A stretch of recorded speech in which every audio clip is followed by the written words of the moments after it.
নমস্কার। বিদ্যার্থীতে আপনাদের সকলকে আবার স্বাগত জানাই আমাদের নতুন সিরিজ পলিটিতে। ইন্ডিয়ান পলিটি, এটা আমরা বলি ভারতীয় আইন। এবার পলিটিকে বাংলাতে বা হিন্দিতেও পলিটিই লেখা হয়, কিন্তু এটার একটা সহজ মিনিং যদি আমরা বলতে চাই তাহলে কিছুক্ষণের জন্য আমরা আইন এটা ধরে নিই। আমরা কি পড়ছি তাহলে? ভারতীয় আইন। আমাদের ওয়েস্ট বেঙ্গল বোর্ডে সাধারণত আমরা এই ইন্ডিয়ান পলিটি সাবজেক্টটা পড়ি না, কিন্তু এনসিইআরটি বা সিবিএসই অন্যান্য বোর্ডে এই ইন্ডিয়ান পলিটি বিষয়টা খুব বিস্তারিতভাবে পড়া হয়েছে এবং আমাদের সমস্ত গভর্নমেন্ট এক্সামেই সাধারণত UPSC civil service examination, WBCS examination, CGL, CHSL বা যে কোনো রকম আজকাল ছোট পরীক্ষাগুলিতেও পলিটি থেকে কোশ্চিন কিন্তু আসে। পলিটি বলতে আপনারা বলতে পারেন সংবিধান থেকে। শুধুমাত্র সংবিধান তো নয়, সংবিধানের সঙ্গেও আমরা আরও কিছু জিনিসপত্র পড়ব। তো চলুন শুরু করা যাক আমাদের নতুন সিরিজ, সেটা হলো ইন্ডিয়ান পলিটি। প্রথমে বলে রাখি আমরা কারা। আমরা বিদ্যার্থী, আমাদের উদ্দেশ্য এডুকেশন ফর অল। যদি আপনাদের আমাদের উদ্দেশ্য ভালো লেগে থাকে তাহলে আমাদের চ্যানেলকে সাবস্ক্রাইব করবেন এবং লাইক ও কমেন্টের মাধ্যমে আপনাদের প্রতিক্রিয়া জানাবেন। তো চলুন শুরু করা যাক আজকের পলিটিতে সর্বপ্রথম ক্লাস।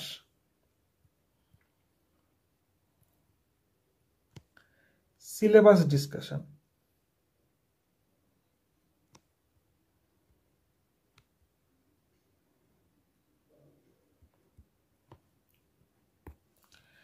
বেশ, তাহলে আমরা direct UPSC syllabus, UPSC civil service এক্সামিনেশনের আপনারা যদি নোটিফিকেশন ডাউনলোড করেন তাহলে আপনারা ওই 33 নম্বর পাতায় আপনারা পলিটি দেখতে পাবেন। 33 নয়, 34 নয়, 32 বা এরকম। এবার আমি ডাউনলোড করেছিলাম 2021 সালের নোটিশ সম্ভবত, সেখানে 33 নম্বর পাতায়, ঠিক আছে, এই ইন্ডিয়ান পলিটির যে সিলেবাসটা সেটা দেওয়া রয়েছে। তো প্রথমে আমরা এই সিলেবাসটা একটু ডিসকাস করার চেষ্টা করি। আমরা বুঝবো না, কিছুই বুঝবো না আমরা, কিন্তু প্রথমে আমরা কিছু টার্মের সঙ্গে আজকে পরিচিত হই। আমরা পলিটি ক্লাসের মধ্যে এমনভাবেই ডিসকাস করার চেষ্টা করব যে যেন একটা ক্লাস 6 বা 7-এর বিদ্যার্থীও খুব ভালোভাবে পলিটি সাবজেক্টটিকে ইমাজিন করতে পারে, দেখতে পারে। পরীক্ষার সময় আপনাদের কোনো অসুবিধা হবে বলে আমার মনে হয় না। যদি আপনারা এই ক্লাস, এখানে যে সমস্ত নোটপত্র করানো হবে, লেখানো হবে, বোঝানো হবে, সেগুলোর সঙ্গে সঙ্গে বই পড়েন। তাহলে কোন বই থেকে আমরা শুরু করব? লক্ষ্মীকান্ত।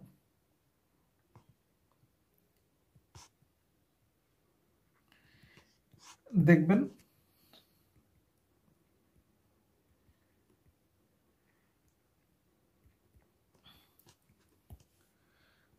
লক্ষ্মীকান্ত মহাশয়ের যে পলিটি বইটি, সেটি প্রত্যেক বছরই আপডেট হয়। তো আমরা মোটামুটি একটা বেসিক এই বইতে কি আছে সেটি পড়ব এবং তারপরে ওই বই পড়ে আমরা বুঝতে পারবো। এটুকু জায়গা অবধি আমরা বিদ্যার্থীদেরকে পৌঁছে দেওয়ার চেষ্টা করব যে তারা যেন বই পড়ে ওয়ার্ড বাই ওয়ার্ড বুঝতে পারেন। কিন্তু আপনাদেরকে বই দেখে পড়তে হবে। আমাদের ক্লাস করার পরে, ক্লাসের যে পিডিএফ হবে সেগুলো পড়ার পরে, বা আপনারা আমার সঙ্গে সঙ্গে নোট বানাতে পারেন, তারপরে কিন্তু আপনাদেরকে বই পড়তে হবে। বই পড়ার পরে আপনাদেরকে বিভিন্ন রকম টেস্ট সিরিজ সেখানে অংশগ্রহণ করতে হবে। আস্তে আস্তে প্রিপারেশন আমাদের হবে। না হলে এমনিতেও আমরা যদি পরিশ্রম না করি, আমাদের তো 2-3টে প্রিলিমস লাগবে এটা বোঝার জন্য যে পরিশ্রম করতে কীভাবে হয়। তো চলুন প্রথমে আমরা সিলেবাস ডিসকাশনে চলে আসি। এটি হলো জেনারেল স্টাডিজ পেপার 2, ঠিক আছে। পেপার 2 এর মধ্যে এই পার্টগুলি রয়েছে। একটি হলো গভর্নেন্স। গভর্নেন্স মানে আপনারা এরকম বলতে পারেন সরকার,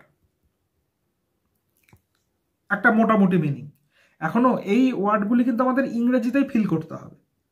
মনে রাখুন গভর্নেন্স বলতে স্ট্রাকচারটাকে বোঝায়, যে স্ট্রাকচারের মাধ্যমে আমাদের শাসন হয়। যে কোনো এক জায়গায় ডিএম রয়েছেন, এসপি রয়েছেন, ডিএসপি রয়েছেন, ইন্সপেক্টর রয়েছেন, এরা সকলেই কিন্তু গভর্নেন্সের পার্ট। এবার এরা কিসের মাধ্যমে চালিত হন? আমাদের দেশে কনস্টিটিউশন, কনস্টিটিউশন কথার অর্থ হলো সংবিধান। আমরা পলিটি সাবজেক্টের মধ্যে এই কনস্টিটিউশন বা সংবিধানটাকেই আমরা খুব ভালোভাবে পড়ব, এবং সংবিধানে কাকে কোন পাওয়ার দেওয়া হয়েছে, কিভাবে কি কাজ করে না করে, এগুলো আমরা পড়ব। দেখুন যতক্ষণ মানে সাবজেক্ট শুরু না হবে আপনারা বুঝতে পারবেন না। মোটামুটি একটা আইডিয়া করুন, যদি আপনাদের আগের থেকে পড়া থাকে, আপনাদের আগের থেকে আইডিয়া থাকে, তাদের কথা তো আমি বলছি না। আমি বলছি আপনি যদি একজন ক্লাস 6 বা 7-এর স্টুডেন্ট হন এবং আপনার এই সাবজেক্ট সম্বন্ধে কিছুই জানা নেই, আমাদের বোর্ডে আমাদেরকে এগুলো পড়ানো হয়নি, কি আর করা যাবে। তো চলুন এটাকে জানার চেষ্টা করি। বেশ, পলিটি সেই বললাম আইন, আর একটি হলো সোশ্যাল জাস্টিস। এটার মাঝে অর্থ হলো সামাজিক ন্যায়। এই বিষয়গুলি কি আমাদের polity, governance, society, international relationship. International relationship মানে কি বলবো,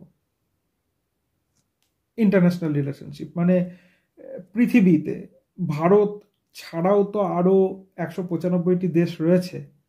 তো সাধারণত আমাদের যে সমস্ত কান্ট্রিগুলোর সঙ্গে ট্রেড হয়, ট্রেড মানে কি ব্যবসা বাণিজ্য, যেমন ভারতের সঙ্গে কার ট্রেড হতে পারে? চীন। আমাদের পাশেই রয়েছে বাংলাদেশ, আমাদের সঙ্গে রয়েছে আমেরিকা, এরপরে রাশিয়া, একটা দেশ হতে পারে ফ্রান্স, একটা দেশ হতে পারে ইউকে, ইউনাইটেড কিংডম। আমরা ওয়ার্ল্ড জিওগ্রাফি উইথ ম্যাপস এই সাবজেক্টটা আশা করি কমপ্লিট করে নিয়েছি। তাহলে আমরা এই দেশগুলিকে সব আমাদের নক্ষদর্পণে আমরা দেখতে পাচ্ছি, বুঝতে পারছি যে কোন জায়গার কথা বলা হচ্ছে। আশা করবো আপনারা করে নিয়েছেন। যদি না করেন তাহলে কিন্তু আমি বলবো প্রথমে ওয়ার্ল্ড জিওগ্রাফি উইথ ম্যাপস করুন, কারণ পলিটি মানে জেনারেল স্টাডিজ পেপার 2-তে আমরা মেনলি কনস্টিটিউশন অ্যান্ড পলিটি এই দুটো, এই যে লেকচার সিরিজটা আমরা করছি এর মধ্যে আমরা এই দুটো অংশ কভার করব। এবং তাছাড়া গভর্নেন্সের আপনাদের আলাদা প্লেলিস্ট আসবে, এবং সোশ্যাল জাস্টিস এটি ইকোনমি সাবজেক্টের ভেতরে কিছুটা আসবে, আর তারপর সোসাইটি এবং স্কিমস, সোশ্যাল জাস্টিসের বিভিন্ন স্কিমস সোসাইটি সাবজেক্টটার সঙ্গেও আসবে। আর ইন্টারন্যাশনাল রিলেশনশিপের জন্য আপনাদের সম্পূর্ণ একটা আলাদা প্লেলিস্ট হবে, এবং সেখানে চেষ্টা করা হবে ইন্টারন্যাশনাল রিলেশনশিপটা খুব ভালো করে কভার করা।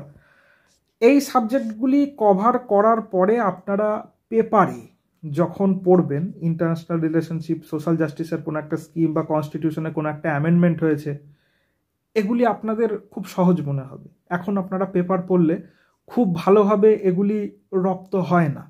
তো আমরা চেষ্টা করব খুব ভালোভাবে যেন আপনারা পেপার পড়লেই বুঝতে পারেন। তো আমরা মেনলি এই দুটি অংশ করব। একটু বেশ হলুদ কালিটা নিয়ে, এই যে কনস্টিটিউশন বা সংবিধান এবং পলিটি বা আইন, এই অংশটি আমরা চলুন শুরু করি। তো প্রথমে আজকে আমরা করছি সিলেবাস ডিসকাশন। প্রথমে আপনাদের সিলেবাসে লেখা থাকবে Indian constitution historical under plannings, ঠিক আছে? মানে এই যে ভারতীয় কনস্টিটিউশন, সংবিধান, এই সংবিধান জিনিসটা কি? তার জন্য প্রথমে একটা কথা আসবে, কথাটার নাম হলো ল। ল, ইহার অর্থ হচ্ছে আইন। ইহা কি? ইহা একটি শাসন করার নিয়মাবলী।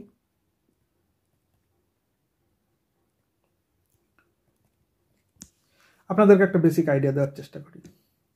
বিষয় হচ্ছে, আমাদের দেশে মুখ্যমন্ত্রী রয়েছেন, প্রধানমন্ত্রী রয়েছেন, রাষ্ট্রপতি রয়েছেন, রাজ্যপাল রয়েছেন এবং সাংসদ মানে MLA, MP, member of legislative assembly, এবং এমপি মেম্বার অফ পার্লামেন্ট, বা আপনারা কখনো বলেন লোকসভা রয়েছে, রাজ্যসভা রয়েছে, আমাদের স্টেট লেজিসলেটিভ অ্যাসেম্বলি রয়েছে। অর্থাৎ আমাদের স্টেট, আমরা যদি ওয়েস্ট বেঙ্গল বলি, তাহলে আমাদের স্টেট লেজিসলেটিভ অ্যাসেম্বলি এটি কোথায়? কলকাতায়।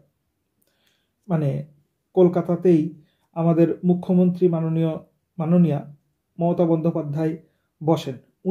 উনি হলেন আমাদের চিফ মিনিস্টার, অর্থাৎ মুখ্যমন্ত্রী। উনি হলেন স্টেট লেজিসলেটিভ অ্যাসেম্বলি, তার পার্ট। আরেকটা কথা আসে, কথাটার নাম হলো পার্লামেন্ট। ইহা দিল্লিতে আমাদের নতুন পার্লামেন্ট ভবন হয়েছে। আর আমাদের দেশের প্রধানমন্ত্রী হলেন মাননীয় নরেন্দ্র মোদী মহাশয়। উনি হলেন আমাদের প্রধানমন্ত্রী, প্রাইম মিনিস্টার। তো উনি হলেন লোকসভার অংশ, লোকসভা এবং রাজ্যসভা। এই যে বিষয়গুলো মোটামুটি আপনাদের মনে রাখতে হবে যে স্টেট লেজিসলেটিভ অ্যাসেম্বলি, এটা হচ্ছে আমাদের স্টেট বা রাজ্য। এবার এই যে একটা কথা বললাম স্টেট, এই স্টেট শব্দটার একটা অর্থ রাজ্য, আবার একটা অর্থ দেশ। কোথায় স্টেট শব্দটা লেখা আছে সেটা পড়ে আমাদেরকে বুঝতে হবে যে এটা দেশের কথা বলছে না রাজ্যের কথা বলছে। আমরা বুঝতে পারবো, আমরা আগামীতে যখন পলিটির বিভিন্ন আইনগুলো আমরা পড়ব, আমরা বুঝতে পারব। এবার কথা হলো, তাহলে ল বা আইন এটা হলো শাসন করার একটা নিয়মাবলী। এবার প্রথমে আমাদের যে সমস্ত কি বলবো, ভারতবর্ষের বহু প্রাচীন কালে যদি আমরা চলে যাই, তাহলে গুপ্ত সাম্রাজ্য বলতে পারেন, বা বাংলার এখানে যারা ছিলেন পাল বংশ, এরা কিন্তু রাজা। রাজা মানে কি? কিং। আমরা যখন এনশিয়েন্ট হিস্ট্রি বা মেডিভেল হিস্ট্রি পড়ি, তারপরে মেডিভেল হিস্ট্রিতে আমরা দিল্লি সালতানাত, তারপর মুঘল শাসন, এদের কথা পড়ি। এরা কি, তারা হচ্ছেন কিং বা রাজা, বা আপনারা এম্পেরার এই কথাটা শুনেছেন। তারা কি করতেন? তারা একটা মন্ত্রিসভা টাইপের সেটআপ তৈরি করতেন।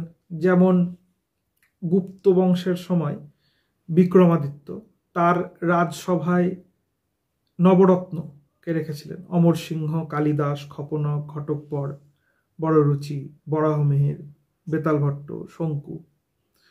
তাছাড়াও আরো অনেক ব্যক্তিত্ব ছিলেন। তারপর আপনারা যখন মেডিভেলে আসবেন, মেডিভেলেও আপনাদের আকবরের রাজসভায় নবরত্ন আসবে, মোল্লা দোপিয়াজা, ফৈজি, আবুল ফজল আসবে, টোডরমল, এরকম অনেক নাম আসবে আপনাদের, তাদের লেখা বই, এগুলো সবই আমরা পড়ব বা পড়ছি। এবার কথা হলো, তারা এই ভারত ভূমিটাকে কিভাবে শাসন করতেন, আর এখন ভারত ভূমিটা কিভাবে শাসন হয়, এটার প্রশ্ন যখন আমরা করতে গেলাম, আমরা দেখব যে ভারতবর্ষ বর্তমানে কিন্তু ওইরকম রাজা বা রানী কোনো ওইরকম ব্যাপার নেই। অর্থাৎ রাজতন্ত্র নেই ভারতবর্ষে। রাজার তন্ত্র হলে রাজতন্ত্র। তাহলে ভারতবর্ষে কি আছে? গণতন্ত্র।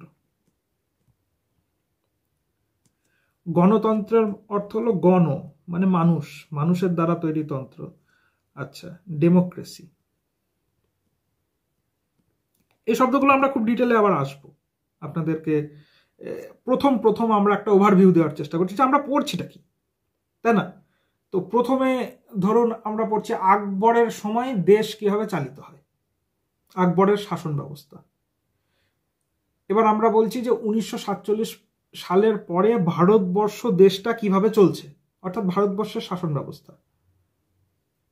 আকবরের রাজসভার সময়ও কিন্তু তিনি ভারতবর্ষেই শাসন করেছিলেন, কিন্তু তখন ভারতবর্ষ বলে কোনো ব্যাপার খুব একটা ছিল না। খুবই এটা কন্ট্রোভার্সিয়াল ইস্যু যে আগে থেকে ভারত ছিল না, ছিল অবশ্যই, আমাদের সিভিলাইজেশনাল আইডেন্টিটি অবশ্যই ছিল, কিন্তু ভারতবর্ষ হিসেবে ভারতবর্ষের মধ্যে কিছু রাজ্য, যেমন এখন পশ্চিমবঙ্গ, অরুণাচল প্রদেশ, আসাম, মেঘালয়, কেরালা, তামিলনাড়ু, গুজরাট, মধ্যপ্রদেশ, উত্তরপ্রদেশ, এই যে বিষয়গুলো, হরিয়ানা, কাশ্মীর, এই রকম বিষয় তখন ছিল না। এরকম বিষয় কিভাবে এসেছে না এসেছে এগুলো সব আমরা রেসপেক্টিভ বিভিন্ন সিলেবাসে বিভিন্ন সাবজেক্টে পড়তে থাকবো, এবং এই সম্পূর্ণ বিষয়টা ব্লেন্ড করে আমাদের মাথায় কানেক্টিং ভাবে যদি সম্পূর্ণ সিলেবাসটা থাকে, তবে আমরা ইউপিএসসি বা ডাব্লিউবিসিএস এর মতো পরীক্ষার কোশ্চেনের অ্যান্সার লিখতে পারবো। ডাব্লিউবিসিএস পরীক্ষাও আগামী 1-2 বছরের মধ্যে লিখিত হতে চলেছে, তো আমাদেরকে খুব সাবজেক্টের ইনডেপথ আন্ডারস্ট্যান্ডিং রাখা প্রয়োজন। তো প্রথমে আমরা পড়বো কি ইন্ডিয়ান কনস্টিটিউশন, সেটার হিস্টোরিক্যাল আন্ডারপ্লেনিংস, মানে ঐতিহাসিকভাবে কিভাবে সংবিধানটা এসেছে। এবার তাহলে এই ইতিহাসটা আমরা কোথা থেকে পড়বো? তো ইংরেজরা যখন ভারতে আসে মোটামুটি 1773 সালে ফার্স্ট রেগুলেটিং অ্যাক্ট পাস হয়। এবার এই রেগুলেটিং অ্যাক্ট কি, এগুলো আমরা পরের দিন দেখবো যখন আমরা প্রথম চ্যাপ্টারটা শুরু করবো। আমরা মোটামুটি বুঝছি যে 1773 সালে কিছুটা হয়েছিল, তারপরে আস্তে আস্তে প্রতি 20 বছরে হতে হতে 1857 সালে আমাদের মহাবিদ্রোহ হয়ে যায়, মহাবিদ্রোহ একটা সিপাহী বিদ্রোহ, তারপরে একটা নতুন রকমের সিস্টেম আসার চেষ্টা করে। অর্থাৎ বর্তমানে আমাদের দেশের এই যে একটা কথা বললাম গণতন্ত্র, এই গণতন্ত্রটা তৈরি হয় কিভাবে? আমরা ভোট দিই, আমরা একবার স্টেট লেজিসলেটিভ অ্যাসেম্বলির জন্য ভোট দিই, একবার পার্লামেন্টের জন্য ভোট দিই। আচ্ছা, সেটা আমরা বলি লোকসভা ভোট। আমরা বুঝতে পারছি, কারণ আমরা তো দুটি ভোটকে সব থেকে প্রধান ভোট বলে মনে করি, একটি হলো স্টেট লেজিসলেটিভ অ্যাসেম্বলির ভোট, আর একটি হলো লোকসভা ভোট।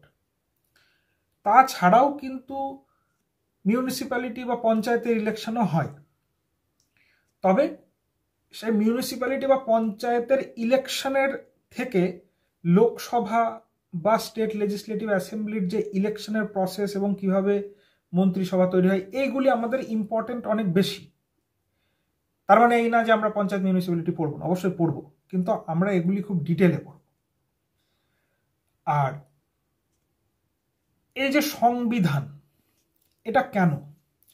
প্রাচীনকালে আপনারা দেখতেন যে রাজা একদম জিল্লে ইলাহি, তার যা ইচ্ছা তাকে ডাকছে, এবং কোনো রকম কি বলবো, আইনের শাসন খুব একটা বেশি নেই।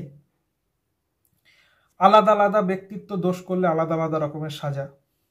রাজার ফ্যামিলির কেউ যদি কোনো একজন লোকাল পিপলকে হত্যা করে, তাহলে তার জন্য কোনো সাজা নেই, কিন্তু সাধারণ মানুষজন যদি একে অপরকে হত্যা করে বা খুন করে বা কোনো রকম কেউ চুরি করেছে, এই ধরনের জন্য এক এক ধরনের সেগমেন্টের মানুষের জন্য এক এক রকমের সাজা।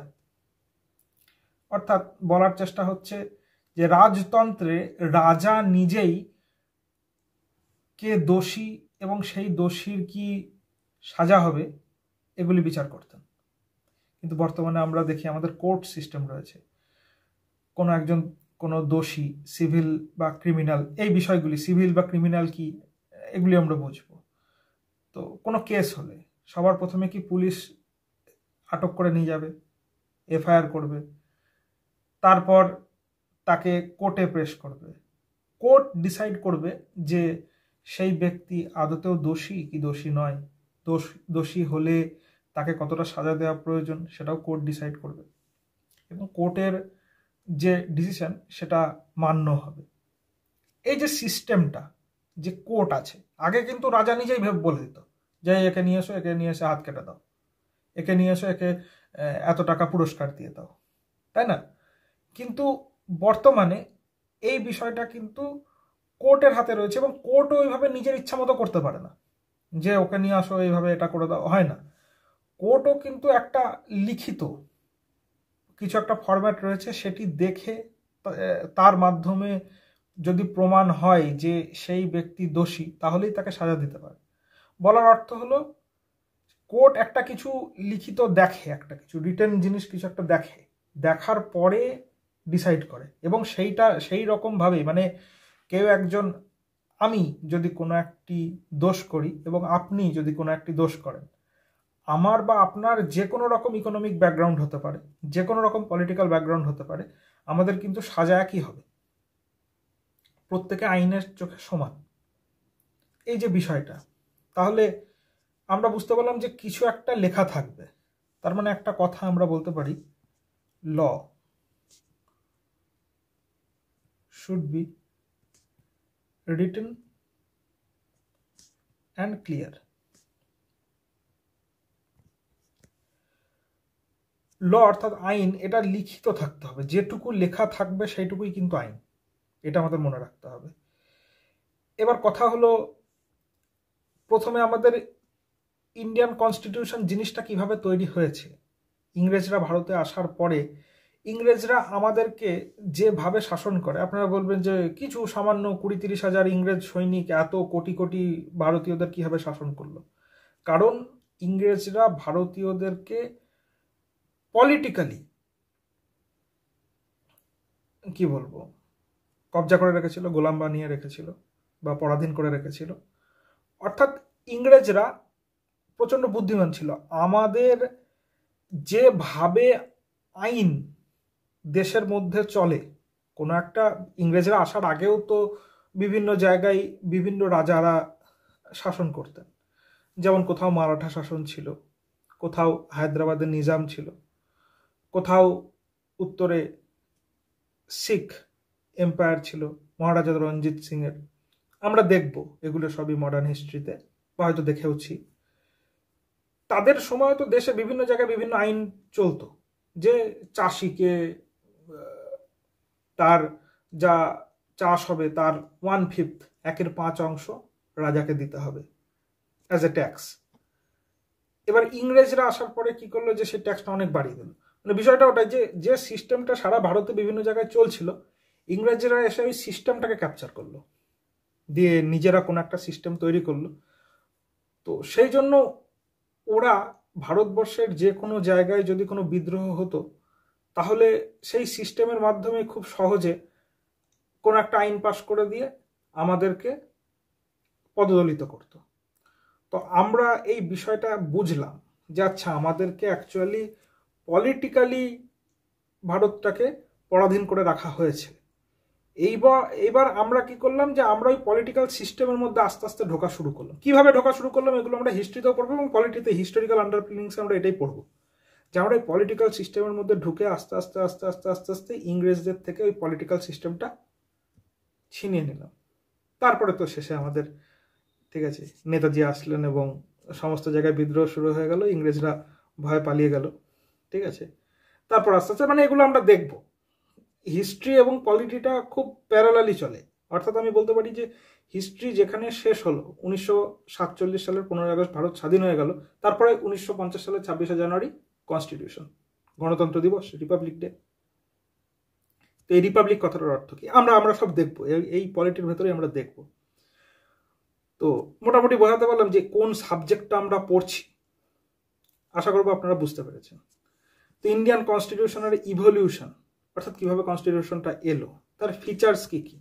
ফিচার্স মানে তার কি বলবো, আমরা একটা মোবাইল কিনলাম, মোবাইলের ফিচার্স কি থাকে, যে একটা ভালো ক্যামেরা থাকবে 32 মেগাপিক্সেলের, পেছনে 100 মেগাপিক্সেলের ক্যামেরা দরকার আমাদের, বা 5500 mAh এর ব্যাটারি দরকার। তো সেরকম তার কি গুণ, সেটা হলো ফিচার্স। কনস্টিটিউশনে কি কি ফিচার্স রয়েছে সেগুলি আমরা দেখব, যেমন ফান্ডামেন্টাল রাইটস, অর্থাৎ প্রত্যেক নাগরিকের অধিকার। অর্থাৎ এই যে শাসনে যারা বসে আছেন তারা যেন নাগরিকদের ওপর কোনো রকম অত্যাচার না করতে পারেন। প্রত্যেকটা মানুষেরই বেসিক কিছু অধিকার রয়েছে। আমার বাঁচার অধিকার, আমার এদিক ওদিক তাকানোর অধিকার, বা আমার কি বলবো কোনো একটা কিছু লেখার অধিকার। এই যে আমি আপনাদেরকে পড়াচ্ছি, তো এটা কি একটা ওয়ে অফ এক্সপ্রেশন, বোঝানো। তো ফ্রিডম অফ এক্সপ্রেশন, বা আমাদের দেশে কোনো শিশু শ্রমিক রাখা যাবে না, হিউম্যান ট্রাফিকিং করা যাবে না, যে আপনার ইচ্ছা হলো আপনি কাউকে নিয়ে গিয়ে বিক্রি করে দিলেন, এটা করা যাবে না। এটা আইনত অপরাধ এবং আপনার এগেনস্টে ক্রিমিনাল প্রসিডিংস হবে, তারপর আপনার এগেনস্টে চার্জশিট ফাইল হবে এবং কোর্ট শেষে আপনাকে সাজাও দেবে যদি কোর্টে প্রুফ হয় যে আপনি এরকম একটা ক্রিমিনাল কৃত্যের সঙ্গে যুক্ত। তারপর অ্যামেন্ডমেন্টস কথাটার অর্থ কি? সংশোধন। এই যে কনস্টিটিউশনটা আমাদের রয়েছে, কনস্টিটিউশনটা কিন্তু অনেকবার সংশোধন হয়েছে। সংশোধন কিভাবে হয় অবশ্যই সেটাও কনস্টিটিউশনের মধ্যেই লেখা আছে যে কনস্টিটিউশনকে কিভাবে সংশোধন করতে হবে। তারপর সিগনিফিকেন্ট প্রভিশনস মানে কি? যে কনস্টিটিউশনের আর্টিকেল 1-এ কি লেখা আছে, যেটা লেখা আছে ওইটাই প্রভিশন, ঠিক আছে, ওইটার বিষয়বস্তুটাকে প্রভিশন বলে আমরা বুঝতে পারবো। এগুলো খুব নর্মাল ওয়ার্ড। তারপর একটা বিষয় হচ্ছে বেসিক স্ট্রাকচার। এটা আমাদের রেসপেক্টিভ সাবজেক্ট যখন হবে ভেতরে, তখন বেসিক স্ট্রাকচার জিনিসটা কি, মানে মোটামুটি কনস্টিটিউশনটার যেটা ভেবে প্রথমে কনস্টিটিউশন মেকার্সরা কনস্টিটিউশনটাকে তৈরি করেছিলেন, সেই ভাবনাটাকে কোনো রকমভাবে আঘাত করা যাবে না, এরকম একটা বিষয়। কিছু বুঝলেন না আশা করি। তো বেসিক স্ট্রাকচারটা আমরা যখন কিছুটা পড়বো তারপরে বুঝতে পারবো, প্রথমেই সব কিছু বলা যাবে না। তো এরপরে হলো functions and responsibilities of the union and the states, issues and challenges pertaining to the federal structure। এবার একটা কথা কি, যে এই হচ্ছে আমাদের Bharat, India, that is Bharat. এবার এই ভারতের মধ্যে একটা জায়গা রয়েছে, সেই জায়গাটার নাম হলো মধ্যপ্রদেশ। একটা জায়গা রয়েছে, সেই জায়গাটার নাম হলো তামিলনাড়ু। একটা জায়গা রয়েছে, সেই জায়গাটার নাম হলো ওয়েস্ট বেঙ্গল। একটা জায়গা রয়েছে, সেই জায়গাটার নাম হলো বিহার। একটা জায়গা রয়েছে আসাম। একটা জায়গা রয়েছে মণিপুর। এবার এগুলি কি? রাজ্য। কিছু ইউনিয়ন টেরিটরিজে রয়েছে, যেমন দিল্লি, পুদুচেরি, লাক্ষাদ্বীপ। আমরা বুঝতে পারছি, এই নামগুলো আমরা শুনেছি। আন্দামান আর নিকোবর। তো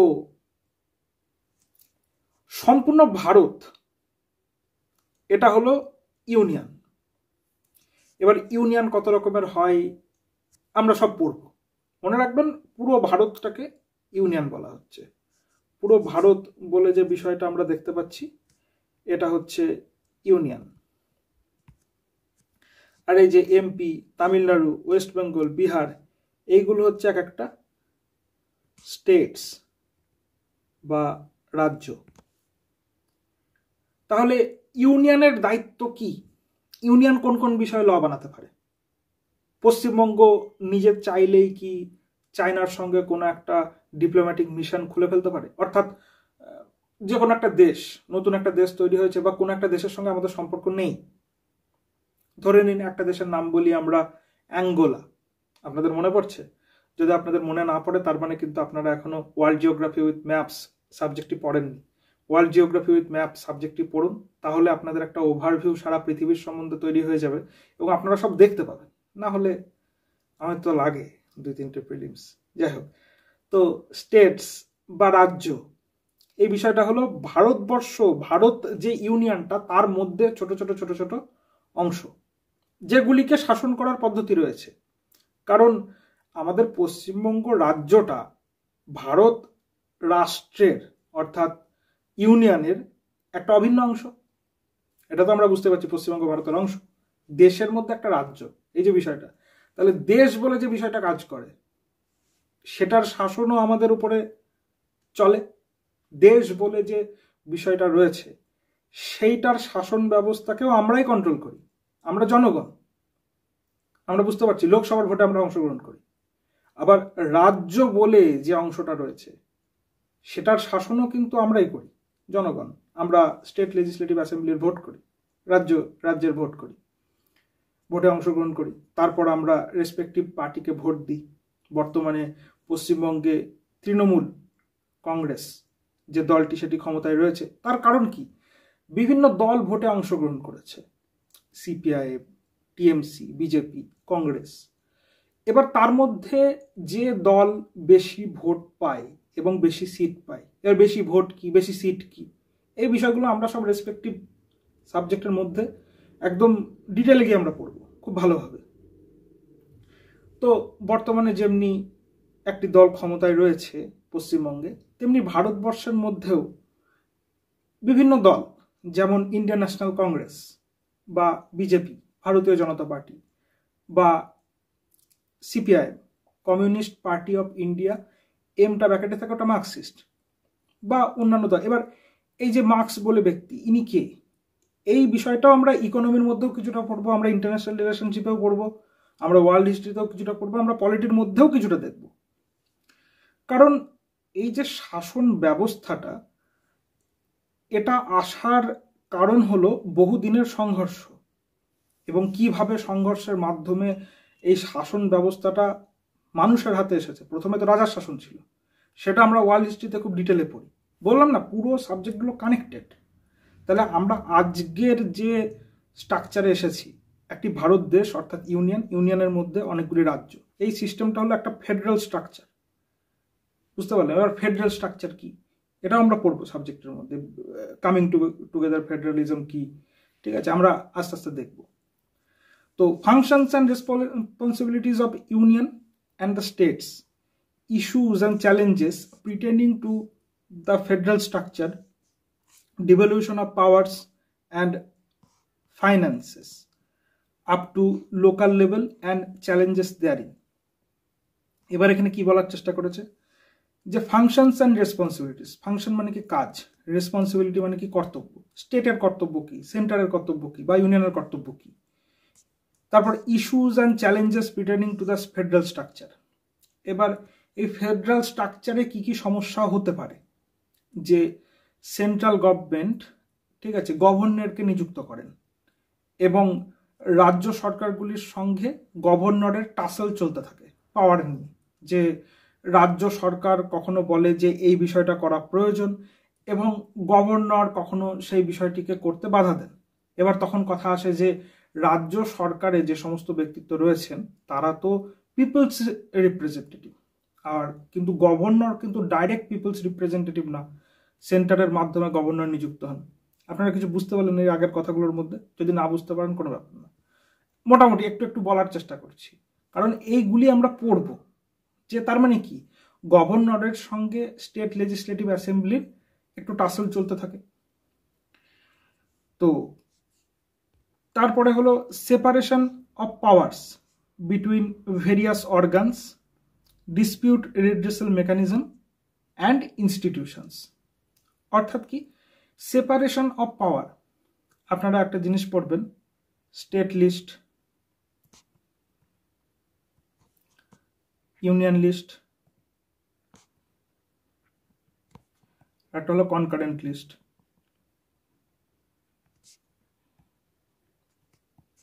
এই জিনিসগুলো কি বোঝার এখন দরকার নেই।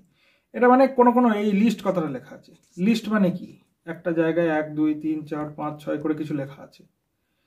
মানে একটা লিস্ট যদি স্টেট লিস্ট হয়, এটা মনে হচ্ছে যে স্টেট মানে রাজ্য, রাজ্যের কি কি বিষয়ে পাওয়ার রয়েছে। যেমন পুলিশ, রাজ্য সরকারের নিয়ন্ত্রণে থাকে পুলিশ ব্যবস্থা, রাজ্যের যে পুলিশ ব্যবস্থা। কিন্তু আপনারা যদি দেখেন ডিফেন্স, ডিফেন্স অর্থাৎ সেনা, সেনা মানে আমাদের নৌসেনা হতে পারে, আমাদের পদসেনা হতে পারে, ইনফ্যান্ট্রি, বা এয়ারফোর্স হতে পারে, বায়ুসেনা। এবার এগুলি কিসে, এগুলি থাকবে সেন্ট্রাল লিস্ট বা ইউনিয়ন লিস্টে, এগুলি কেন্দ্র সরকারের হাতে থাকে। এই যে কথাটা কেন্দ্র সরকার, কেন্দ্র সরকারের হাতে কি আছে এটা কোথায় লেখা থাকবে? কেন্দ্র সরকার কি করবে এটা হলো ইউনিয়ন লিস্টে লেখা আছে। আর রাজ্য সরকার কি করবে, রাজ্য সরকারের এক্সক্লুসিভ পাওয়ার কিসে আছে, সেগুলি স্টেট লিস্টে লেখা আছে। আর কিছু এমন বিষয় রয়েছে যেমন এডুকেশনে সেন্ট্রাল গভর্নমেন্টেরও পাওয়ার রয়েছে, স্টেট গভর্নমেন্টেরও পাওয়ার রয়েছে, আমরা দেখবো আগামীতে। তো এরকম আরো অনেক বিষয় রয়েছে, সেইগুলি লেখা আছে কোথায়? সেইগুলি লেখা আছে কনকারেন্ট লিস্টে। আপনারা বুঝতে পারলে ভালো, না বুঝতে পারলেও কোনো দরকার নেই, শব্দগুলো শোনা। হ্যাঁ, কনকারেন্ট লিস্ট বলে একটা কিছু আছে, স্টেট লিস্ট বলে একটা কিছু আছে, ইউনিয়ন লিস্ট বলে কিছু একটা আছে। স্টেট, হ্যাঁ, ইউনিয়ন, ঠিক আছে, পাওয়ার, অর্গান, এই ধরনের কিছু কথাবার্তা রয়েছে। এইগুলো আপনাদের একটু ধোঁয়াশাটা ক্লিয়ার করি, তারপরে আস্তে আস্তে সাবজেক্টে যখন ঢুকবো তখন তোমরা বুঝতে পারবে। Dispute redressal mechanism. এবার একটা রাজ্যের সঙ্গে অন্য রাজ্যের ঝামেলা হচ্ছে যে না কাবেরী নদীর জল আমি বেশি নেব, ও বলে না কাবেরী নদীর জল আমি বেশি নেব, তাহলে কোন রাজ্য কত জল নেবে? বা একটা ডিসপিউট তৈরি হলো, সেই ডিসপিউটটা কিভাবে, ডিসপিউট অর্থাৎ দ্বন্দ্ব, আপনার সঙ্গে আমার ঝামেলা হচ্ছে, আমি বললাম আমি আপনার কাছে 100 টাকা পাই, আপনি বললেন না 50 টাকা পাই, তাহলে আমাদের মধ্যে ঝামেলা হচ্ছে, না 100 টাকা দিতে হবে, আপনি বললেন না 50 টাকার বেশি দেবো না। তো এরকম একটা বিষয় হচ্ছে, আমাদের মধ্যে কি তৈরি হচ্ছে? তাহলে একটা দ্বন্দ্ব তৈরি হচ্ছে, ওই ডিসপিউট। ঠিক আছে, দুটো রাজ্যের মধ্যে কোনো একটা ডিসপিউট, যদি একই নদী দুটো রাজ্যের মধ্যে দিয়ে যাচ্ছে, এই রাজ্যটা আগেই সব নদীর জল টেনে নিল, তাহলে এই রাজ্যটা পেলো না, হতেই তো পারে, তাহলে দুটো রাজ্যের মধ্যে ঝামেলা হয়ে গেল। কারণ নদীর ওপরে নির্ভর করে তো অনেকে জীবিকা নির্বাহ করেন, কৃষিকাজ নির্ভর মানে চলে, এবার একটা রাজ্যের লোক না খেয়ে মরে যাবে, এটা তো হতে পারে না। তো অবশ্যই দুটো রাজ্যের মধ্যে ডিসপিউট চলে, তো সেই ডিসপিউটগুলি আরও অনেক রকমভাবে ডিসপিউট হতে পারে, আমরা দেখব। সেই ডিসপিউটগুলি রিড্রেসাল করা, রিড্রেসাল মানে হচ্ছে সমাধান, তার কি মেকানিজম সেগুলি আমরা দেখব। ইনস্টিটিউশন, কিছু ইনস্টিটিউশন হতে পারে যেমন সুপ্রিম কোর্ট, হাইকোর্ট, এগুলো এক একটা institution, election commission of India, এগুলি সম্বন্ধে আমরা দেখব। তারপর আবার এই ডিসপিউট রিড্রেসাল মেকানিজমও আলাদা আলাদা ইনস্টিটিউশন রয়েছে। সুপ্রিম কোর্ট একটা ডিসপিউট রেজলিউশন করার একটা ইনস্টিটিউশন আপনি বলতে পারেন একদিক থেকে, আরো অনেক কমিশন বিভিন্ন স্টেটে নিয়োগ করা। এবার কমিশন জিনিসটা কি আমরা দেখব আগামীতে। Comparison of Indian constitution scheme, Indian constitutional scheme with that of other countries, অন্যান্য দেশের সঙ্গে ভারতীয় কনস্টিটিউশনের কি মিল বা কি অমিল, কোন দেশে কি রয়েছে, এগুলো সম্বন্ধেও আমরা একটা ডিসকাশন করব। আমরা এটি আমরা বিভিন্ন জায়গায় ফান্ডামেন্টাল রাইটসটা পড়ার সময়, বা প্রথমে আমরা যখন দ্বিতীয় চ্যাপ্টারতে যাব মেকিং অফ দ্য কনস্টিটিউশনে, তখন আমরা ভারতবর্ষ বিভিন্ন দেশের কনস্টিটিউশনকে আমরা স্টাডি করেছি। Doctor B.R. আম্বেদকর, এতদূর লিখলাম, ডক্টর বাবা সাহেব ভীমরাও রামজি আম্বেদকর, ঠিক আছে, ইনি আমাদের কনস্টিটিউশন লিখেছেন বা ড্রাফটিং কমিটির চেয়ারম্যান ছিলেন। তো ইনি অনেক কটি দেশের কনস্টিটিউশন স্টাডি করেছিলেন, প্রায় 60টির বেশি দেশের কনস্টিটিউশন এবং অন্যান্য বিভিন্ন লিপি স্টাডি করেছিলেন, এবং তারপরে আমাদের কনস্টিটিউশনটি ড্রাফট হয়, ড্রাফট হওয়ার পরে লেখা হয়। কিভাবে লেখা হয় না হয় এগুলো আমরা পড়ব। তো আমরা বিভিন্ন দেশ থেকে বিভিন্ন জিনিস নিয়েছি, কোথাও থেকে ডিপিএসপি নিয়েছি, কোথাও থেকে ফান্ডামেন্টাল রাইটস নিয়েছি। এইগুলো কি, ডিপিএসপি কি, directive principle for state policy, আমরা দেখব। তো সেগুলি সম্বন্ধেও আমরা দেখব। পার্লামেন্ট অ্যান্ড স্টেট লেজিসলেচার, এই পার্লামেন্ট মানে বুঝতে পারছি তো, লোকসভা, রাজ্যসভা এবং প্রেসিডেন্ট মিলে হয় পার্লামেন্ট। তারপর স্টেট লেজিসলেচার, স্টেট লেজিসলেচার মানে কি আমাদের রাজ্যে যে স্টেট লেজিসলেচার রয়েছে। এবার structure, functioning, conduct of business, conduct of business মানে কি, কিভাবে চলে। ধরুন একটা পার্লামেন্টে আপনারা কোনো সময় যদি রাজ্যসভা টিভিতে ডিবেট শুনে থাকেন বা পার্লামেন্টের প্রসিডিংস দেখে থাকেন, ওখানে বলবে 0 আওয়ার, কোশ্চেন আওয়ার, তাই না? তো সেগুলি কি, কিভাবে পার্লামেন্টে কাজ হয়। আমরা নেতা মন্ত্রী এইসব ব্যক্তিত্বদেরকে তো ভোটের মাধ্যমে আমরা সাংসদ নির্বাচন করে দিলাম, এমপি এবং এমএলএ কে আমরা নির্বাচন করে পাঠিয়ে দিলাম। তারা তাদের মধ্যে কিভাবে অর্গানাইজ করে কে মুখ্যমন্ত্রী হবেন এবং কে প্রধানমন্ত্রী হবেন, সেইগুলো কিন্তু সেই বিধায়করা বা সেই সাংসদরা ঠিক করেন। কিভাবে করেন তাই না? এবার একটা কথা হলো মিনিস্টার।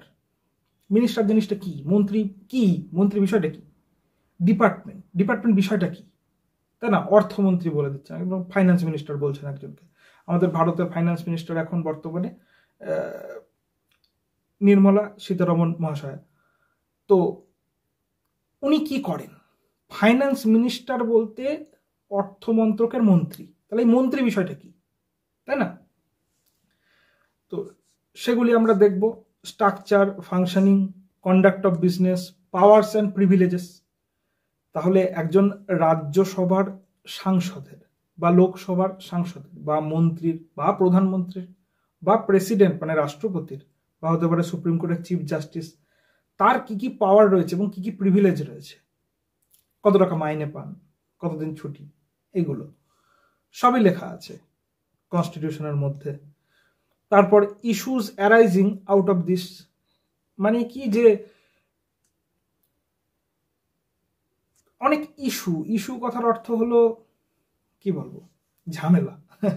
ঠিক আছে, অনেক সময় পাওয়ার টাসেল চলে, যে পার্লামেন্ট কোনো একটা আইন পাশ করেছে এবং সেই আইনটি আমাদের যে নাগরিক অধিকার মানে ফান্ডামেন্টাল রাইটস সেটাকে ভায়োলেট করছে অর্থাৎ মানছে না। যে আমাদের কি যেরকম যে freedom of speech and expression, আমরা যে কোনো বক্তব্য রাখতে পারি এবং যে কোনো এক্সপ্রেশন করতে পারি, এটি আমরা খুব ডিটেলে দেখবো। রিজনেবল রেস্ট্রিকশনও আছে, যা কিছু আপনারা বলতে পারেন না, দেশের এগেনস্টে আপনি কিছু বলতে পারবেন না। এবার কেউ সরকার সম্বন্ধে একটা ক্রিটিক্যাল আলোচনা করে দিল যে সরকারের এই পলিসিটি খারাপ। এবার সেই আলোচনা করার জন্য সরকার কি করলো, একটা আইন নিয়ে চলে আসলো যে প্রেস এই বিষয়ে কিছু লিখতে পারবে না। কিন্তু এটা আমাদের যে ফ্রিডম, আমাদের যে স্বাধীনতা, লেখা এবং বলার যে স্বাধীনতা, সেই স্বাধীনতাকে হস্তক্ষেপ করছে এবং এটা আমাদের ফান্ডামেন্টাল রাইটস, এই জিনিসগুলো আছে। ঠিক আছে, এবার তখন কোর্ট কি করবে, দেখবে যে না, ফান্ডামেন্টাল রাইটস আপনি ভায়োলেট করতে পারেন না, আপনি কোনো আইন এমন আইন বানাতে পারবেন না যেটা ফান্ডামেন্টাল রাইটস ভায়োলেট করে। তো কোর্ট কি করবে, পার্লামেন্টের বানানো আইনকে নাল অ্যান্ড ভয়েড করে দেবে। এবার যেটুকু অংশ ফান্ডামেন্টাল রাইটকে ভায়োলেট করছে সেই অংশটুকুকে নাল অ্যান্ড ভয়েড করে দেবে। নাল অ্যান্ড ভয়েড করে দেবে মানে কেটে বাদ দিয়ে দেবে। এবার কথা হচ্ছে, কোর্ট এটা করলো, তখন পার্লামেন্ট কি করবে, আবার অন্যরকম ভাবে আইনটা বানানোর চেষ্টা করবে বা ফান্ডামেন্টাল রাইটকে ভায়োলেট না করে এরকম ভাবে আইনটা বানানোর চেষ্টা করবে যে আবার পাস করাবে। তার মানে কি হচ্ছে, একটা ইস্যু হচ্ছে। আবার কোনো একটা আইন পাস করানোর সময় লোকসভায় সংখ্যাগরিষ্ঠতা, অর্থাৎ 100 জন প্রেজেন্ট রয়েছে, 50 জনের বেশি ভোট দিয়ে দিয়েছে। রাজ্যসভাতে 100 জন প্রেজেন্ট রয়েছে, তার মধ্যে 50 জনের বেশি ভোট দেয়নি। এবার কোনো একটা আইন লোকসভায় পাস হয়ে গেছে, রাজ্যসভায় পাস হচ্ছে না, তাহলে কি একটা ডেডলক তৈরি হলো, ইস্যু, একটা ঝামেলা হলো। এরকম অনেক রকমের ডেডলক, অনেক রকম ঝামেলা হতে পারে, অনেক রকম ইস্যু হতে পারে, সেগুলো সম্বন্ধে আমরা পড়ব। এরপর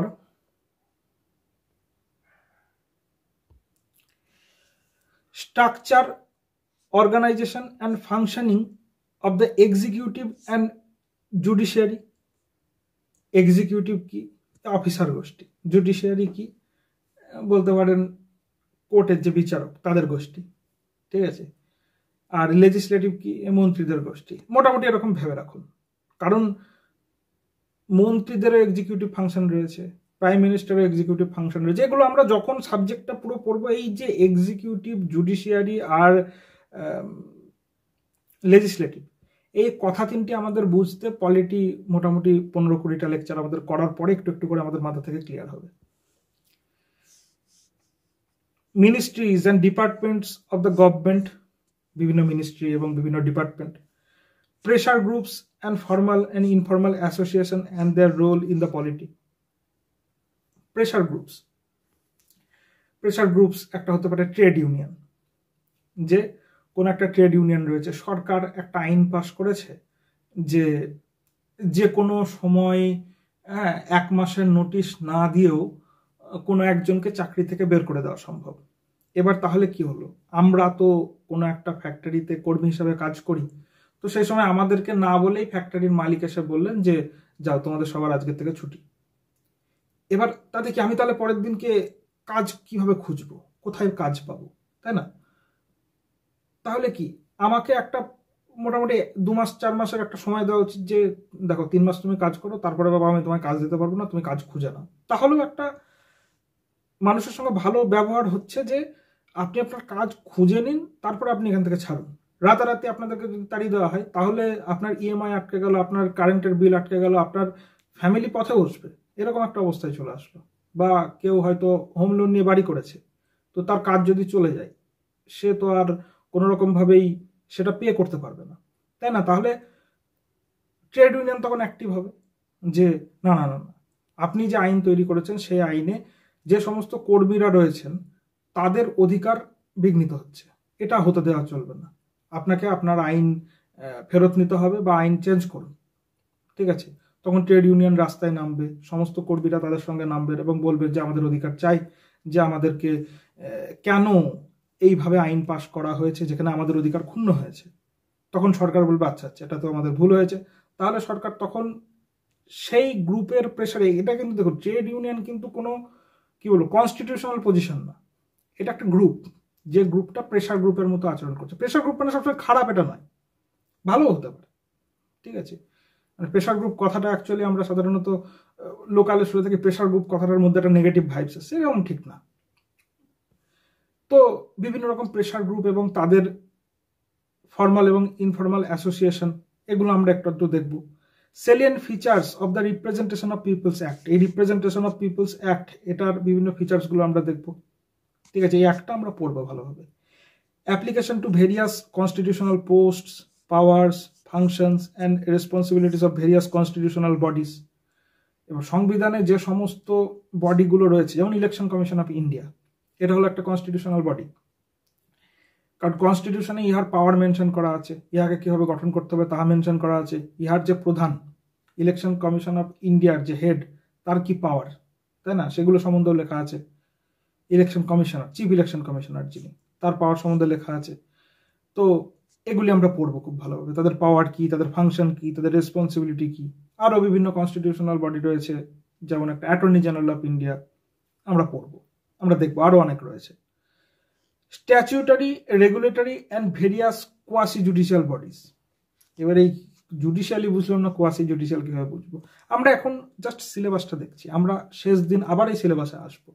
আমরা আজকে মোটামুটি একটা বেসিক ওভারভিউ নেওয়ার চেষ্টা করলাম সিলেবাসের, যে স্ট্যাচুটারি, স্ট্যাচিউট মানে হচ্ছে আইন, ল, বাই ল যদি কাউকে অধিকার দেওয়া হয়, বাই ল যদি কাউকে রেগুলেট করা হয়, তাহলে সেটা হচ্ছে স্ট্যাচুটারি রেগুলেটরি, স্ট্যাচুটারি রেগুলেশন, অর্থাৎ ল এর মাধ্যমে আপনাকে রেগুলেট করা হচ্ছে। আমরা বুঝবো, এই শব্দগুলো খুব কঠিন নয়। ভেরিয়াস কোয়াসি জুডিশিয়াল বডিজ, যেমন হতে পারে ন্যাশনাল গ্রিন ট্রিবিউনাল, এটা একটা কোয়াসি জুডিশিয়াল বডি হতে পারে। ঠিক আছে, কোয়াসি জুডিশিয়াল মানে কি, যার অল্প জুডিশিয়াল পাওয়ার থাকে।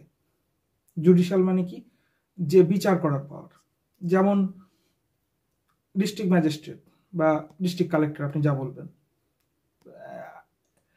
কি বলবো, ইন্ডিয়ান অ্যাডমিনিস্ট্রেটিভ সার্ভিসের আন্ডারে পড়ে, তো তার কিছু কোয়াসি জুডিশিয়াল পাওয়ার থাকে। তো সেটা কি আমরা দেখব, আমরা গভর্নেন্সের মধ্যেও পড়ব।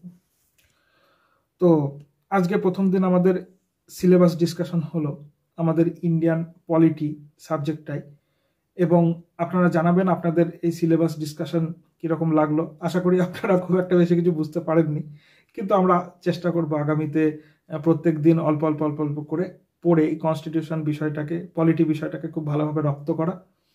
তো আমরা কারা, আমরা বিদ্যার্থী, আমাদের উদ্দেশ্য এডুকেশন ফর অল, সবার কাছে যেন স্বল্প মূল্যে কোয়ালিটি এডুকেশন পৌঁছে যায়, এটাই আমাদের লক্ষ্য। আপনাদের যদি আমাদের উদ্দেশ্য ভালো লেগে থাকে তাহলে আমাদের চ্যানেলকে সাবস্ক্রাইব করবেন, লাইক এবং কমেন্টের মাধ্যমে আপনাদের প্রতিক্রিয়া জানাবেন। আপনাদের সকলকে অনেক অনেক ধন্যবাদ। নমস্কার।